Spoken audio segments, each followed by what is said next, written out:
بہت مصروف رہنا بھی اللہ کی ایک نعمت ہے۔ ہجوم دوستاں ہونا، کسی سنگت کا مل جانا، کبھی محفل میں ہنس لینا، کبھی خلوت میں رو لینا،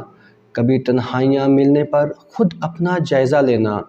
کبھی دکھتے کسی دل پر تشفی کا مرہم رکھنا،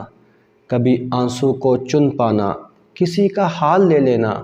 کسی کا راز ملنے پر لبوں کو اپنے سی لینا، کسی بچے کو چھو لینا، کسی بوڑھے کی سن لینا، کسی کے کام آ سکنا، کسی کو بھی دعا دینا،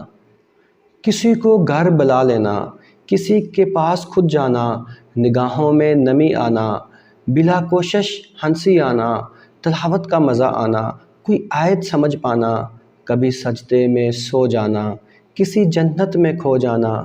اللہ کی ایک نعمت ہے۔